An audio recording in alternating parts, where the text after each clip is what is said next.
નમસ્કાર ગુજરાત, આજના મુખ્ય સમાચારની અંદર 19મો હપ્તો મળશે કે નહીં મળે, મહિલાઓને 7,000ની સહાય, મફત ગેસ, ખેડૂતોને મોટી રાહત.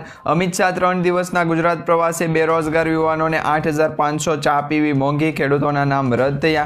રેશન કાર્ડ 9 વસ્તુ દિવસે વીજળી મળશે, ખેડૂતોને 8,000 રૂપિયાથી 80,000 રૂપિયા સુધીની સહાય. નવું કૃષિ પોર્ટલ, સરકારની બેઠક, એટીએમમાંથી પૈસા ઉપાડવાના નિયમો, ખાદ્ય તેલના ભાવ ફરી ઘટ્યા. જનધન ખાતા યોજનામાં સમાચાર, મહિને 2100 રૂપિયા, વન નેશન વન ઇલેક્શન, નવી યોજના અમલમાં, ખેડૂતોને સરખા ભાવ નથી મળતા, બજેટને લઈને મોટી જાહેરાત. આજના સૌથી મોટા ખેડૂત સમાચાર અને આજના તાજા સોના ચાંદીના ભાવ. તો મિત્રો, દરેક માહિતી, દરેક સમાચાર જણાવું તે પહેલા ગુજરાતના જે પણ મિત્રો ટોટલ માહિતી યુટ્યુબ ચેનલ પર નવા છે, દરેક મિત્રોને ખાસ વિનંતી છે, જો તમે હજુ સુધી ટોટલ માહિતી યુટ્યુબ ચેનલને સબસ્ક્રાઇબ નથી કરી તો અત્યારે જ ટોટલ માહિતી યુટ્યુબ ચેનલને સબસ્ક્રાઇબ કરી લેજો, જેથી કરી મિત્રો દેશ દુનિયા અને આજના તાજા સમાચાર તમને સૌપ્રથમ અમારી ટોટલ માહિતી યુટ્યુબ ચેનલના માધ્યમથી દિવસભર અને સમયસર મળતા રહે. તો મિત્રો, આજના તાજા સમાચારની શરૂઆત કરીએ તો 19મો હપ્તો મળશે કે નહીં મળે એ તમે હવે ચેક કરી શકો છો. મિત્રો, લાભાર્થીઓની યાદીમાં નામ કેવી રીતે તપાસવું, પીએમ કિસાનની જે સત્તાવાર વેબસાઇટ છે કઈ છે, ગેટ ડેટા પસંદ કરી અને તમે કઈ કઈ ડેટાની ડિટેલ છે મેળવી શકો. પીએમ કિસાન યોજના અંતર્ગત 2,000 રૂપિયાનો હપ્તો મળશે કે નહીં એ દરેક પ્રશ્નોનો સોલ્યુશન છે આજના વિડીયોમાં તમને મળી જશે. હવે મિત્રો, પીએમ કિસાન સન્માન નિધિ યોજના અંતર્ગત 2,000 રૂપિયાનો 19મો હપ્તો આપવામાં આવે છે. 19મા હપ્તામાં લાભાર્થીની યાદીમાં તમારું નામ છે કે નહીં એ તમારે ચેક કરવું હોય તો હવે સરકાર લાભાર્થીઓની, ખેડૂતોની જે યાદી છે એ બહાર પાડશે, જેના પરથી તમને ખબર પડી જશે કે 2,000 રૂપિયાનો 19મો હપ્તો તમને મળવાનો છે કે નહીં અને કયા ખેડૂતોને આ યોજના અંતર્ગત લાભ મળશે. લાભાર્થીની યાદીમાં નામ તપાસવાની પ્રક્રિયા છે સાવ સહેલી છે, જેમાં તમારે સૌ પ્રથમ પીએમ કિસાનની જે વેબસાઇટ છે, પીએમ કિસાનની સત્તાવાર વેબસાઇટ, એના ઉપર તમારે જવાનું છે. એટલે કે તમારે ગૂગલની અંદર પીએમ કિસાન સર્ચ કરવાનું છે. તેમાં મિત્રો બેનિફિશરી સ્ટેટસનો વિકલ્પ આવશે, એ પસંદ કરી અને તમારો આધાર કાર્ડ નંબર અથવા તો બેંક એકાઉન્ટ નંબર તમારે ત્યાં દાખલ કરવાનો રહેશે. અને મિત્રો, આધાર કાર્ડ નંબર અને બેંક ડેટા દાખલ કરી અને ગેટ ડેટા ઉપર તમારે પસંદ કરી અને આ પછી તમારી બધી જ વિગતો છે સ્ક્રીન ઉપર બતાવવા મળશે અને આ વિગતોમાં તમારું નામ છે કે નહીં એ તમે ચેક કરી શકો છો. તે પછી મિત્રો, સમાચારની અંદર આગળ જોઈએ તો મહિલાઓને મળશે 7,000 રૂપિયાની આર્થિક સહાય અને એમાં પણ પ્રધાનમંત્રી નરેન્દ્ર મોદી સાહેબ દ્વારા આ એક યોજના અંતર્ગત જાહેરાત કરી દેવામાં આવી છે. મિત્રો, તાજેતરમાં જ પ્રધાનમંત્રી નરેન્દ્ર મોદી સાહેબે મહિલાઓ માટે LIC વીમા સખી યોજના છે શરૂ કરી છે અને આ યોજના માત્ર 1 મહિનામાં જ જબરદસ્ત સફળતા મેળવી રહી છે. જે સરકારની યોજના છે એમાં સશક્તિકરણ તરફ એક મહત્વપૂર્ણ પગલું સાબિત કરે છે અને આ યોજના હેઠળ 10મું પાસ મહિલાઓને દર મહિને 7,000 રૂપિયાની સુધીનો પગાર છે આપવામાં આવશે અને કમિશન પણ મળશે. LIC દ્વારા જારી કરાયેલા એક નિવેદન અનુસાર યોજના શરૂ થયાના 1 મહિનાની અંદર કુલ 52,511 નોંધણી છે એ થઈ ગઈ છે. તો 52,511 જેટલી મહિલાઓએ પણ આ યોજના અંતર્ગત નામ નોંધાવી લીધા છે. ત્યાર પછી મિત્રો, સમાચારની અંદર આગળ જોઈએ તો મહિલાઓને મફત ગેસ કનેક્શન પણ મળવા જઈ રહ્યું એવા સમાચાર સામે આવી રહ્યા છે. મિત્રો, તમે સોશિયલ મીડિયામાં અત્યારે સાંભળ્યું જ હશે કે મહિલાઓને ઉજ્જવલા યોજના હેઠળ જે પાત્ર ધરાવતા મહિલાઓ છે એમને સરકાર દ્વારા નિર્ધારિત પ્રક્રિયા પૂર્ણ કરવી પડશે અને જેની ઉંમર 18 વર્ષથી વધુની હોય એવી ગરીબી રેખા નીચે જીવનાર જે પરિવાર છે એમની મહિલાઓને ઉજ્જવલા યોજના અંતર્ગત ગેસ સિલિન્ડરમાં છે એ સબસિડી આપવામાં આવે છે અને આ ઉપરાંત તેમના પરિવારના નામે કોઈપણ LPG કનેક્શન હોવું જોઈએ નહીં અને BPL કાર્ડ અથવા તો રેશન કાર્ડ હોય તો મફત ગેસ કનેક્શન માટે અરજી કરી શકાય છે અને આ માટે લાભ પણ મળશે. રસ ધરાવતી મહિલાઓ સત્તાવાર વેબસાઇટ એટલે કે PMUY જે વેબસાઇટ છે એ અથવા તો જે તમારા નજીકના LPG ગેસ કનેક્શનની કોઈપણ ઓફિસ, ઇન્ડિયન ગેસ સિલિન્ડર હોય કે પછી કોઈપણ પ્રકારની ગેસ કનેક્શનની જે ઓફિસ હોય ત્યાં જઈ અને તમે ઓફલાઈન પણ ફોર્મ ભરી શકો છો. એક વખત ફોર્મ ભરાઈ ગયા પછી તમને છે તમારા મોબાઈલ નંબર ઉપર અથવા તો તમારા નજીકના સેન્ટર પરથી છે એ ડોક્યુમેન્ટ સાથેની ચકાસણી માટે સબમિટ કરી અને જે મેસેજ આવે છે એ બાદ તમને મફતમાં ગેસ કનેક્શન પણ મળશે. તે પછી મિત્રો, સમાચારમાં આગળ જોઈએ તો ખેડૂતોને મોટી રાહત મળી શકે છે. ખેડૂતોની લોન માફી અંગે સમગ્ર દેશમાં સૌથી વધુ ચર્ચિત વિષય છે અત્યારે બની ગયો છે. તેવામાં મિત્રો, તેલંગાણાના ખેડૂતોની લોન માફ કરવામાં આવી હતી. તેલંગાણાના CM રેવંત રેડ્ડીએ લોન માફી યોજનાની જાહેરાત કરી હતી અને તેમણે કહ્યું હતું કે 11 ડિસેમ્બર 2018 અને 9 ડિસેમ્બર 2023 વચ્ચે જે લોન લેનાર ખેડૂતો છે એમની 2 લાખ રૂપિયા સુધીની લોન સંપૂર્ણપણે છે માફ કરી દેવામાં આવશે. અને આ પહેલાં ઝારખંડ રાજસ્થાન સરકારે પણ ખેડૂતોની 2 લાખ રૂપિયા સુધીની લોન છે એ માફ કરવાની જાહેરાત કરી હતી. ત્યાર પછીથી હવે ગુજરાત રાજ્યમાં પણ દરેક ખેડૂત મિત્રોના મનમાં એવો પ્રશ્ન ચાલી રહ્યો છે અને દરેક ખેડૂત મિત્રો વચ્ચે એવો જે એક વિષય બની ગયો છે કે ખેડૂતોની લોન માફ ક્યારે થશે. પરંતુ તમને જણાવી દઈએ કે મિત્રો હજુ સુધી કોઈ પણ એવી પ્રકારની સત્તાવાર જાહેરાત અથવા તો માહિતી આપવામાં નથી આવી, જેથી કરી અને અમારા દ્વારા તમને કહેવામાં આવે કે હવે ખેડૂતોની લોન માફ થશે, જેની દરેક ખેડૂત મિત્રોએ ખાસ નોંધ લેવી. ત્યાર પછી મિત્રો સમાચારમાં આગળ જોઈએ તો અમિત શાહ 3 દિવસ ગુજરાતની મુલાકાતે આવેલા છે. કેન્દ્રીય ગૃહમંત્રી અને સહકાર મંત્રી અમિત શાહ ઉત્તરાયણની ઉજવણી કરવા માટે ગુજરાત આવવાના છે. મિત્રો 13 જાન્યુઆરી સાંજે અમિત શાહ અમદાવાદ ખાતે આવ્યા છે અને 14 જાન્યુઆરીના રોજ ગાંધીનગર લોકસભામાં થલતેજ, ન્યૂ રાણીપર અને સાબરમતી ખાતે કાર્યક્રમો અને નેતાઓ સાથે ઉત્તરાયણના તહેવારોની ઉજવણી કરશે. તેમજ મિત્રો નવા પોલીસ સ્ટેશનનું પણ ખાતમુહૂર્ત અને આવાસ યોજનાના મકાનોનો વિકાસ કાર્યોના લોકાર્પણ કાર્યમાં પણ હાજરી આપશે. તે પછી સમાચારમાં આગળ જોઈએ તો મિત્રો બેરોજગાર યુવાનોને દર મહિને 8,500 રૂપિયા મળશે.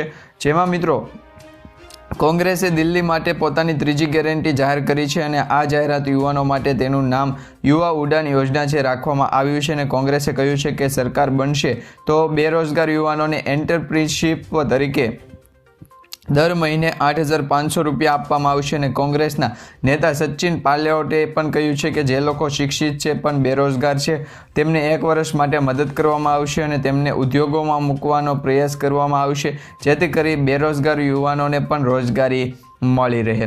તે પછી મિત્રો સમાચારમાં આગળ જોઈએ તો હવે ચા પીવી પણ મોંઘી થશે એવા સમાચાર સામે આવી રહ્યા છે, જેની અંદર જો તમે સવારે ચાની ચુસ્કી લેવાનું પસંદ કરો છો તો સમાચાર તમારા માટે ખાસ છે. આગામી દિવસોમાં ચાની પત્તીના ભાવમાં વધારો થવાની સંભાવના ખૂબ જ છે અને ચાના બગીચામાંથી ચાના ઉત્પાદનને લઈને ખરાબ સમાચાર સામે આવ્યા છે. અનિયમિત હવામાન પરિસ્થિતિઓ અને બગીચાઓના સમય પહેલાં બંધ થવાને કારણે આ વર્ષના અંત સુધીમાં ચાના કુલ ઉત્પાદનમાં 100 મિલિયન કિલોગ્રામથી પણ વધુનો ઘટાડો થવાની છે એ ધારણા કરવામાં આવી છે, જેથી કરી ચાની ચુસ્કી પણ હવે મોંઘી થશે. ત્યાર પછી મિત્રો સમાચારમાં આગળ જોઈએ તો પીએમ કિસાન યોજના અંતર્ગત જે 2,000 રૂપિયાનો હપ્તો આપવામાં આવે છે એના સૌથી મોટા સમાચાર સામે આવ્યા છે. જેમાં મિત્રો રાજ્ય સરકાર દ્વારા અને કેન્દ્ર સરકાર દ્વારા ખેડૂતો માટે ઘણી બધી યોજનાઓ ચલાવવામાં આવતી હોય, એમાંથી પણ જે ઘણા બધા ખેડૂતો છે એ દેશના ઘણા બધા ખેડૂતો હજુ પણ ખેતી ઉપર નભે છે, એટલે કે ખેતી દ્વારા છે વધુ નફો કમાઈ શકતા નથી. આવા ખેડૂતોને આર્થિક લાભ આપવા માટે સરકારે વર્ષ 2019માં કિસાન સન્માન નિધિ યોજના છે એ શરૂ કરી હતી. આ યોજના અત્યાર સુધીમાં કુલ 18 હપ્તા છે એ ખેડૂતોના બેંક એકાઉન્ટમાં મોકલવામાં આવ્યા છે. 18 હપ્તા એટલે કે 36,000 રૂપિયાની સહાય અત્યાર સુધીમાં ખેડૂતોને મળી ગઈ છે. હવે ખેડૂતો યોજના સંબંધિત 19મા હપ્તાની રાહ જોઈને બેઠા છે. તો એવા દરેક ખેડૂત મિત્રો માટે સૌથી મોટા સમાચાર સામે આવ્યા છે, જેમાં મિત્રો પીએમ કિસાન યોજના અંતર્ગત છે એ ખેડૂતોને 19મા હપ્તાનો લાભ છે એ મળવાનો નથી. ઘણા બધા એવા ખેડૂત મિત્રો છે જેમના નામ રદ કરી દેવામાં આવ્યા છે, નામ કમી કરી દેવામાં આવ્યા છે. લાભાર્થીઓની યાદીમાંથી પણ નામ છે એ બાકાત કરી દેવામાં આવ્યા છે. એવા ખેડૂતોનું પણ લિસ્ટ છે એ જાહેર કરી દેવામાં આવ્યું છે. તો એ લિસ્ટ પણ તમે પીએમ કિસાન યોજનાની ઓફિશિયલી વેબસાઇટના બેનિફિશરી લિસ્ટના સ્ટેટસમાંથી પણ ચેક કરી શકો છો. તે પછી સમાચારમાં આગળ જોઈએ તો મિત્રો રેશન કાર્ડ ઉપર 9 વસ્તુ છે એ તમને હવે મફત મળશે. રેશન કાર્ડ ધારકો માટે ખુશખબર આવી ગઈ છે, જેમાં પ્રધાનમંત્રી ગરીબ કલ્યાણ અન્ન યોજનાના લાભાર્થીઓ માટે આનંદદાયક સમાચાર સામે આવ્યા છે, કારણ કે હવે લાભાર્થીઓને 9 વસ્તુઓ મફત મળવા જઈ રહી છે, જેમાં ઘઉં, કઠોળ, ચણા, ખાંડ, મીઠું, સરસવનું તેલ, લોટ, સોયાબીન અને મસાલા જેવી વસ્તુઓ છે એ મફત મળવાની છે. જેની અંદર ખાસ કરીને જે પુરવઠા વિભાગ છે એમના અધિકારીઓને પણ યોજનાનો અયોગ્ય અમલ કરવા સૂચના આપી દેવામાં આવી છે, જેથી હવે જે રેશન કાર્ડ અંતર્ગત છે એ ગરીબી પરિવાર નીચે જીવતા લોકો છે એમને રેશન કાર્ડમાં ઘણી બધી વસ્તુઓ છે મફતમાં મળી શકે છે. તે પછી સમાચારમાં આગળ જોઈએ તો મિત્રો ખેડૂતોને મળશે દિવસે વીજળી. ઘણા બધા ખેડૂત મિત્રોની એવી કમેન્ટ હતી કે દિવસે વીજળી મળવા અંગે છે સમાચાર આપો. તો હવે મિત્રો સમાચાર આવી ગયા છે. મુખ્યમંત્રી ભૂપેન્દ્રભાઈ પટેલે રવિ કૃષિ મહોત્સવ 2024નો રાજ્યવ્યાપી જે પ્રારંભ બનાસકાંઠાના દાંતીવાડામાં સરદાર કૃષિનગરથી કરવા સ્પષ્ટપણે જણાવ્યું હતું કે રાજ્ય સરકાર હર પળ ખેડૂતોની પડખે ઊભી રહેવા તૈયાર છે. એટલું જ નહીં, કમોસમી વરસાદ, વાવાઝોડા જેવી કુદરતી આફતોના સમયે ખેડૂતોના પાકને થતા નુકસાન સામે પણ રાજ્ય સરકાર કૃષિ રાહત પેકેજની પણ ઉદારતા છે એ સહાયતાથી સતત મદદરૂપ થાય છે. અને આ સંદર્ભમાં મુખ્યમંત્રીએ કહ્યું છે કે તાજેતરમાં જ કમોસમી વરસાદ, વાવાઝોડાની આફતથી પાકને થયેલ નુકસાનો સામે ખેડૂતોને 1419 કરોડનું જે પેકેજ જાહેર કરવામાં આવ્યું હતું એમાંથી 1200 કરોડ જેટલી રકમ છે ખેડૂતોને ચૂકવી દેવામાં આવી છે, જેથી હવે ખેડૂતોને પણ સારા એવો છે લાભ મળી રહ્યો છે અને ખેડૂતોને પણ જે સહાયતા છે એ આપવામાં આવી રહી છે. તે પછી મિત્રો સમાચારની અંદર આગળ જોઈએ તો સૌથી મોટા સમાચાર અત્યારે આવી રહ્યા છે. તે સમાચારમાં તમને જણાવીએ કે જે ખેડૂતોને જે સહાય આપવામાં આવે છે એમાં હવે નાના વેપારીઓ જે 80,000 રૂપિયા સુધીની સહાયતા મેળવવા માંગતા હોય એવા નાના વેપારીઓને પણ સહાયતા આપવામાં આવશે. મિત્રો, તમે નાના વેપારી છો અને તમને તાત્કાલિક લોનની જો જરૂર હોય અથવા તો પૈસાની જરૂર હોય પરંતુ તમારી પાસે કોઈ પણ પ્રકારની ગેરંટી નથી, તો આવી સ્થિતિમાં લોન મેળવવી પડકારજનક સાબિત થાય છે. સ્થાનિક મની લેન્ડર્સ અથવા તો માઇક્રો ફાઇનાન્સ કંપનીઓ પાસેથી જે ઊંચા વ્યાજે રકમ મળતી હોય, પૈસા મળતા હોય, લોન મળતી હોય તો એવા જાળમાં ફસાવાને કારણે જોખમ પણ રહેલું છે. આવી સ્થિતિમાં ભારત સરકારની એક વિશેષ લોન યોજના છે તમારા માટે ખૂબ જ મદદરૂપ થઈ શકે. આ યોજના હેઠળ તમારે છે ગરીબી હેઠળ જે જીવતા લોકો છે અથવા તો ગરીબી નીચે જીવતા લોકો છે એમને ગેરંટી વગર કોઈ પણ પ્રકારની ગેરંટી આપવાની જરૂર નથી અને ગેરંટી વગર છે એ લોન મળી શકે છે. તમે ફક્ત તમારું આધાર કાર્ડ બતાવીને 3 હપ્તામાં 80,000 રૂપિયા સુધીની છે એ ત્વરિત એટલે કે તાત્કાલિક લોન, ઇન્સ્ટન્ટ લોન મેળવી શકો છો. તો એ અંગે તમારે જો વધારે જાણકારી જોતી હોય તો નીચે કમેન્ટ બોક્સમાં ખાસ કરીને જણાવી દેજો. ત્યાર પછી મિત્રો સમાચારમાં આગળ જોઈએ તો ખેડૂતોને નવું કૃષિ પોર્ટલ છે એ આપવામાં આવ્યું છે, જેમાં ગુજરાત રાજ્ય દ્વારા મુખ્યમંત્રીએ પ્રાકૃતિક કૃષિ પોર્ટલનું વિમોચન કર્યું છે અને એફપીઓને વિવિધ સહાયકના ચેકનું વિતરણ પણ કર્યું છે. પ્રાકૃતિક કૃષિ પોર્ટલનું વિમોચન કરવામાં આવ્યું છે, જે ખેડૂતોને નવીન માહિતી છે એ તાલીમ અને તકનીકી માર્ગદર્શન છે એ આપશે. ત્યાર પછી મિત્રો સમાચારમાં આગળ જોઈએ તો સરકારે બોલાવે છે મોટી બેઠક, જેમાં ખાસ કરીને સૌથી મોટા સમાચાર એ આવી રહ્યા છે કે મુખ્યમંત્રી ભૂપેન્દ્રભાઈ પટેલની અધ્યક્ષતામાં આજે કેબિનેટ બેઠકનું જે આયોજન થયું હતું, આ બેઠકમાં રાજ્યની પ્રવર્તમાન સ્થિતિ અંગે ચર્ચા કરવામાં આવી છે અને આજ રોજ યોજાયેલી બેઠકમાં પીએમજેવાય યોજના હેઠળ આવરી લેવાયેલા તમામ હોસ્પિટલો માટે નવી ગાઈડલાઇન છે જાહેર કરવામાં આવી છે, નવી તૈયારીઓ કરવામાં આવી છે અને નવી એસઓપીના પણ અમલીકરણ છે કરવામાં આવ્યું છે. આ અંગે પણ ચર્ચા કરવામાં આવી હતી અને આ સાથે આ ઉપરાંત રાજ્યમાં હાલ ચાલી રહેલ ટેકાના ભાવે મગફળીની જે ખરીદી થઈ હતી એવી જ રીતે ટેકાના ભાવે ઘઉંની પણ ખરીદી થશે અને એ રેશન કાર્ડ માટે ચાલી રહેલ ઈ-કેવાયસી પ્રોસેસની પ્રક્રિયા છે એ પણ વધારવા અંગે છે જાણકારી આપવામાં આવી છે. તે પછી મિત્રો સમાચારમાં આગળ જોઈએ તો એટીએમમાંથી પૈસા ઉપાડવાના નિયમો પણ બદલાઈ જશે, જેમાં તમને ખાસ કરીને જણાવી દઈએ કે એટીએમમાંથી જે પૈસા ઉપાડનારના નિયમો છે તો એમાં એટીએમમાંથી કેશ ઉપાડવાના નિયમો છે બદલાવાના જઈ રહ્યા છે, જેમાં નવા નિયમ પ્રમાણે હવે દેશભરમાં પસંદગીદાર જે એટીએમમાંથી રોકડ રકમ ઉપાડવાની જે પ્રોસેસ છે એમાં સૌથી મોટો ફેરફાર થશે. જે એટીએમમાંથી પૈસા ઉપાડવાની જે પ્રોસેસ છે એમાં ખાસ કરીને કઈ રીતના સુવિધાનો લાભ મળશે.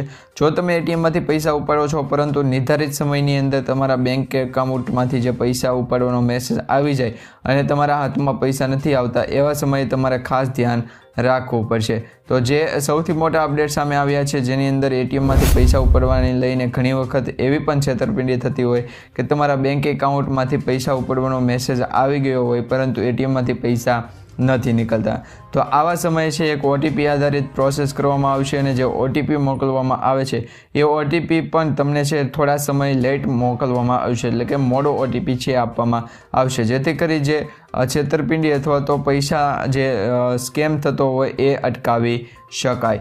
તે પછી મિત્રો સમાચારની અંદર આગળ જોઈએ તો ખાદ્ય તેલના ભાવમાં ફરી ઘટાડો છે એ થતો જોવા મળી રહ્યો છે.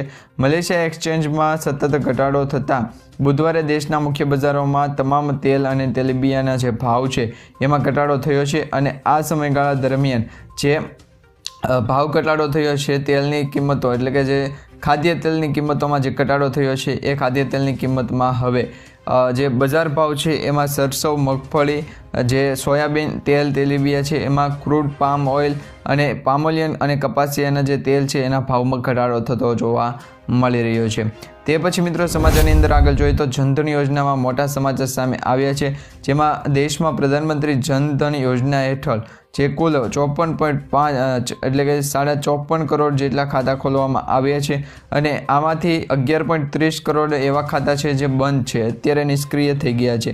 જે ખાતાની અંદર કોઈ પણ પ્રકારની લેવડ દેવડ કરવામાં નથી આવી, પૈસાનું ટ્રાન્ઝેક્શન પણ કરવામાં નથી આવ્યું, નિષ્ક્રિય થઈ ગયેલા જે ખાતાઓ છે એ 20 નવેમ્બર 2024 સુધીના જે નિષ્ક્રિય ખાતા છે એટલે કે બંધ થઈ ગયેલા ખાતા છે એમાં લગભગ 14,000 જેટલા કરોડ રૂપિયાને છે એ રોકાણ કરેલું છે, પરંતુ હજુ સુધી એમાંથી કોઈ પણ પ્રકારનું ટ્રાન્ઝેક્શન થયું નથી એવી પણ એક માહિતી સામે આવી રહી છે. તો જો તમારું પણ ખાતું નિષ્ક્રિય અથવા તો બંધ થઈ ગયું છે હોય અથવા તો તમારા ખાતાની અંદર કોઈ પણ પ્રકારનું ટ્રાન્ઝેક્શન નથી થતું, કોઈ પણ પ્રકારની લેવડ દેવડ નથી થતી, તો તાત્કાલિક તમારા ખાતાની અંદર KYC કરાવી અને મિનિમમ 100 રૂપિયાનું ટ્રાન્ઝેક્શન કરી નાખજો.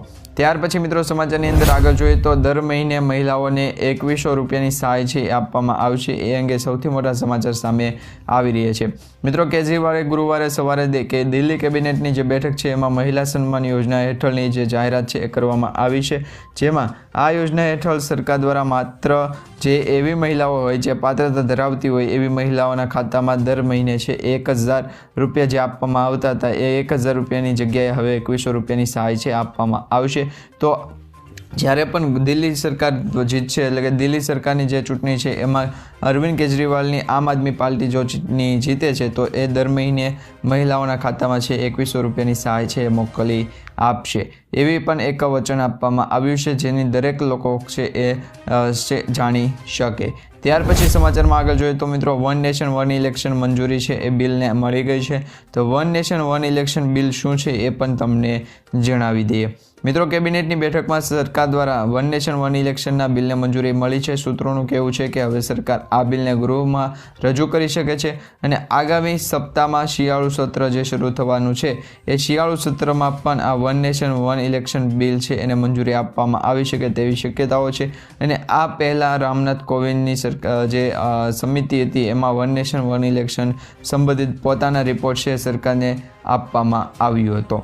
તે પછી મિત્રો સમાચારમાં આગળ જોઈએ તો આજે નવી યોજના છે અમલમાં મૂકવામાં આવી છે, જેમાં કેન્દ્ર સરકાર દેશના નાગરિકો માટે અનેક યોજનાઓ ચલાવી છે અને અત્યારે આ શ્રેણીમાં મહિલાઓ સશક્તિકરણ માટે છે એક યોજના ચલાવવામાં આવી છે, જેની અંદર ખાસ કરીને નવી યોજના લાવવામાં આવી છે. વડાપ્રધાન નરેન્દ્ર મોદી સાહેબ દ્વારા 9 ડિસેમ્બરે હરિયાણાની મુલાકાત દરમિયાન બીમા સખી યોજના શરૂ કરવામાં આવી છે અને આ યોજના દ્વારા સરકારનો પ્રયાસ છે કે મહિલાઓને સશક્ત બનાવવા અને નાણાકીય સમાવેશને આગળ વધારવા. બીમા સખી યોજના દ્વારા 18થી લઈને 70 વર્ષની મહિલાઓ છે એમની વયજૂથની જે મહિલાઓ માટે 10મું પાસ કરેલ હોય તેમનું સશક્તિકરણ મુજબ થશે અને આ યોજનાની શરૂઆતમાં મહિલાઓને દર મહિને 7000 રૂપિયા આપવામાં આવશે. એમ કુલ 21000 રૂપિયા સુધી છે એ સહાયતા પણ મળવાપાત્ર રહેશે. ત્યાર પછી સમાચારમાં આગળ જોઈએ તો મિત્રો ખેડૂતોને સરખા ભાવ મળતા નથી એવા સમાચાર અત્યારે સામે આવી રહ્યા છે. દેશના કૃષિમંત્રી શિવરાજસિંહ ચૌહાણે પરોક્ષ રીતે કહ્યું છે કે ટેકાના ભાવે જે ખરીદી કરવી પડતી હોય છે એનો મતલબ એવો છે કે ખેડૂતોને અયોગ્ય ભાવ મળી રહ્યા, એટલે કે ખેડૂતોને યોગ્ય ભાવ નથી મળતા ત્યારે જ ટેકાના ભાવે છે એ ખરીદી કરવામાં આવતી હોય છે. મતલબ એવું થાય છે કે કૃષિમંત્રીએ સ્વીકાર્યું છે કે ખેડૂતોને યોગ્ય ભાવ મળતા નથી અને ભારતમાં વર્ષ 2004થી 2024ની સરખામણીમાં કૃષિ પરોક્ષ રીતે સ્વીકારે છે કે જે કૃષિમંત્રીએ સ્વીકાર્યું છે એ પ્રમાણે સરકાર ખેડૂતોને પૂરતા ટેકાના ભાવ છે આપ્યા નથી. ત્યાર પછી મિત્રો સમાચારમાં આગળ જોઈએ તો બજેટને લઈને સૌથી મોટી અપડેટ સમાચાર સામે આવી રહ્યા છે. નાણામંત્રી નિર્મલા સીતારમણે બજેટ બનાવવાની પ્રક્રિયાના ભાગરૂપે શુક્રવારે પ્રી બજેટ પરામર્શ શરૂ કર્યું હતું અને જાણીતા અર્થશાસ્ત્રીઓ સાથે પ્રથમ જે બજેટ બેઠક યોજના અંતર્ગત છે એ ચર્ચા કરવામાં આવી હતી, જેની અંદર બેઠકની જે અધ્યક્ષતા કરતી વખતે સીતારમણે ચાલુ નાણાકીય વર્ષના બીજા ક્વાર્ટરમાં 7 ક્વાર્ટરમાં 5.7% સુધી છે સૌથી ઓછો GDP પ્રિન્ટ વચ્ચે આગામી બજેટ છે એની તેમની પાસેથી છે એ સૂચના માંગી છે અને પીટીઆઈના સમાચાર અનુસાર આ પછી 9 ડિસેમ્બરથી છે એ 7 ડિસેમ્બરથી ખેડૂત સંગઠનના જે કૃષિ અર્થશાસ્ત્રીઓ છે એની સામે એમએસએમઈ ક્ષેત્રના હિતધારકો સાથે પણ બેઠક કરી હતી અને હવે ફેબ્રુઆરી મહિનામાં જે બજેટ યોજાવા જઈ રહ્યું છે એમાં ઘણા મોટા નિર્ણયો લેવામાં આવી શકે છે. ત્યાર પછી મિત્રો આજના સૌથી મોટા જનધન ખાતા ધારકો માટેના સમાચાર જોઈએ તો આપ સર્વ જાણતા હશો કે જનધન બેંક એકાઉન્ટ એક એવું બેંક એકાઉન્ટ છે જેની અંદર મિનિમમ 0 બેલેન્સે પણ તમારું ખાતું છે શરૂ રહેતું હોય. તો જનધન ખાતા અંતર્ગત તમારું બેંક એકાઉન્ટ જો 0 બેલેન્સે શરૂ રહેતું હોય તો એમાં પણ કેવાયસીની પ્રોસેસ કરવી પડતી હોય છે. જનધન ખાતા અંતર્ગત ઘણા બધા લોકોએ છે કેવાયસી નથી કરાવેલા, જનધન ખાતું ખોલી અને એમાં 1 પણ રૂપિયાનું ટ્રાન્ઝેક્શન નથી કરાવ્યું, આવા લોકોના જનધન ખાતા છે બંધ કરી દેવામાં આવી શકે છે. કારણ કે જનધન ખાતા અંતર્ગત જે પ્રોસેસ કરવામાં આવતી જે બેંક એકાઉન્ટ છે એ બેંક એકાઉન્ટનો ઉપયોગ સમયસર થતો ન હોય તો એ ખાતાઓ છે હવે બંધ કરી દેવામાં આવશે. કેવાયસી વગરના પણ જનધન ખાતા બંધ કરી દેવામાં આવશે અને છેલ્લા 10 વર્ષની અંદર જે પણ જનધન ખાતાની અંદર પ્રોસેસ કરવામાં આવતી હોય અને 1 પણ રૂપિયાનું ટ્રાન્ઝેક્શન કે પછી લિમિટ છે એમાં 1 પણ રૂપિયાનો કોઈ પણ પ્રકારનો વ્યવહાર કરવામાં નથી આવ્યો એવા જનધન ખાતા છે હવે બંધ કરી દેવામાં આવશે. અને એની સાથે સાથે તમને એ પણ જણાવીએ કે જે જનધન ખાતા અંતર્ગત જે સહાય આપવામાં આવે છે એમાં 10,000 રૂપિયા સુધીની ઓવરડ્રાફ્ટની લિમિટ પણ આપવામાં આવશે અને 10,000 રૂપિયા સુધીની ઓવરડ્રાફ્ટની જે લિમિટ આપવામાં આવે છે એ પણ પ્રોસેસ છે એનાથી જનધન ખાતું છે એ શરૂ થઈ શકે છે. તો જનધન ખાતું તમારી પાસે હોય તો બેંક એકાઉન્ટમાં જનધન ખાતા અંતર્ગત પ્રોસેસ કરાવી લેજો. જનધન ખાતાની અંદર છે એ કેવાયસી ન કરાવી હોય તો કેવાયસી પણ કરાવી લેજો અને દરેકે દરેક કેવાયસી અંતર્ગતની જે પ્રોસેસ છે એ પણ કરાવી લેજો જેથી કરી દરેક જનધન ખાતા છે એ ટાઈમસર શરૂ રહી શકે. તો મિત્રો આજના માહિતી સમાચાર અને વિડીયો તમને સારો લાગ્યો તો વિડીયોને લાઇક આપજો, ચેનલને સબસ્ક્રાઇબ કરજો અને તમારા દરેક વોટ્સઅપ ગ્રુપ, ફેસબુક ગ્રુપમાં દરેક ખેડૂત મિત્રો સુધી આજનો વિડીયો છે એની લિંક શેર કરી દેજો.